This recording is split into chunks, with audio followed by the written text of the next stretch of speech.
অসমৰ ছাত্ৰ ছাত্ৰীসকল, তোমালোকলৈ নতুন এটা ভিডিঅ' লৈ আহিছোঁ। অসম জাতীয় বিদ্যালয়ৰ ৪ৰ্থ শ্ৰেণীৰ দ্ৰুত পাঠৰ ক্ৰমান্বয়ে এটি এটিকৈ সাধু তোমালোকলৈ মই লৈ আহি আছোঁ। তোমালোকে ভিডিঅ'সমূহ ক্ৰমান্বয়ে চাই যাবা। মোৰ ভিডিঅ'সমূহে যদি তোমালোকক সহায় সহযোগ কৰে, মোৰ তেনেহ'লে চেনেলটো ছাবস্ক্ৰাইব কৰিবা, লাইক কৰিব পাহৰি নাযাবা আৰু তোমালোকৰ বন্ধুবৰ্গলৈ শ্বেয়াৰ কৰিবা। আহাচোন আজি আমি আলোচনা কৰিম কণ আৰু মন, এই সাধুটি ৬ নম্বৰ সাধুটি আমি আলোচনা কৰিম। চোৱাচোন ছবিখনে যে কিবা এটা কৈ আছে, তোমালোকে বুজি পাইছা?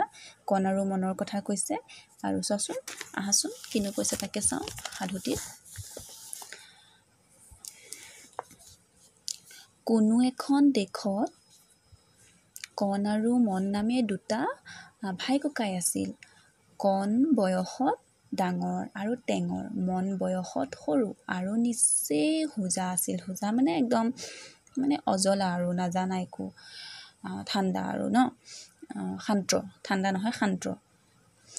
এদিন কণে মনক ক'লে, বোপা, আমাৰ যে বাপতি কলীয়া বস্তুবিলাক আছে, সেইবোৰ আমি দুয়োটাই দুই সময়ত চলিয়ত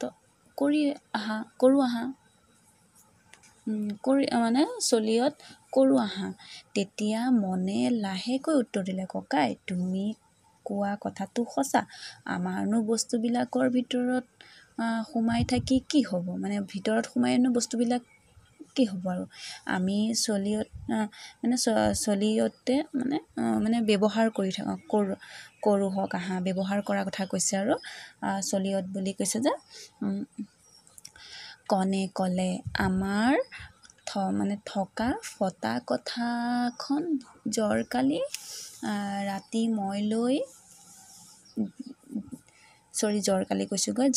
জাৰকালি বুলি কওঁতে তোমালোকে বুজি পাইছা চাগে। এই জাৰকালি কি বুজাইছে?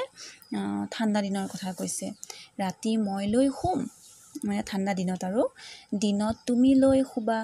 মনে উত্তৰ দিলে, বাৰু। সেইদিনাৰ পৰা ফটা কথাখন মনে দিনত গাত লৈ শুৱে, হয়, কিন্তু জহৰ প্ৰতাপত, মানে জাল বুলি ক'লে তোমাৰ ঠাণ্ডা বুজালে, জহৰ বুলি ক'লে তোমাৰ জহকালি বুলি ক'লে তোমাৰ গৰমক বুজায়। প্ৰতাপত সি শুব নোৱাৰি গাৰ পৰা খহাই পেলাই দিব লগাত পৰে।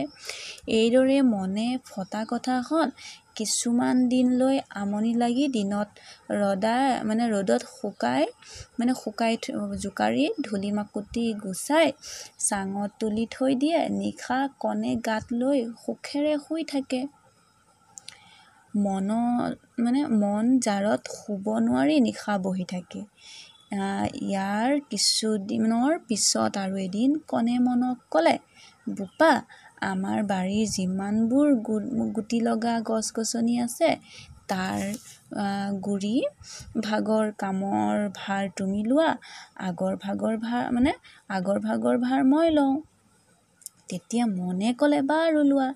এইবুলি মনে সেইদিনাৰ পৰা গছৰ তলবিলাক চিকুণাই সাৰ পানী যোগান ধৰে আৰু সেই নিমিত্তে অতি সোনকালে গছৰ ফলবোৰ ধৰে। কণে ফলবোৰ নি মহা আনন্দৰে খাই পেলায়। এইদৰে কিছুদিন পাৰ হৈ গ'ল আৰু পাছত কণে মনক আকৌ ক'লে, বোপা, আমাৰ যে সেই কলি গৰুজনী আছে, তাই আগফাল তুমি লোৱা, পিছফাল মই লওঁ। তেতিয়া মনে উত্তৰ দিলে, ককাই, মই তোমাৰ কথা কেতিয়াও দলিয়াই নেপেলাওঁ। এতেকে তোমাৰ যি ইচ্ছা তাকে কৰা। সেইদিনাৰ পৰা মনে গৰুজনী খুৱাই বোৱাই ভালকৈ বান্ধি কুন্ধি থয়। কণে গাখীৰ টুপি খীৰাই নি খাই থয়। কিছুদিনৰ পিছত এজনী বুঢ়ীয়ে মনৰ দুখ দেখি তাক সুধিলে, তুমি কেলৈ ইমান দুখ সহিছা? সি উত্তৰ দিলে, বুঢ়ী আই, মোৰ ককায়ে মোক যিহকে কৰিবলৈ কয় তাকেই মই কৰিব লাগিব, কাৰণ তেওঁ মোতকৈ কি বুলি কৈছে, ডাঙৰ। আজি ইমানতে সামৰিছোঁ ভিডিঅ'টো। ইয়াৰ পাছৰখিনি আলোচনা কৰিম। ধন্যবাদ।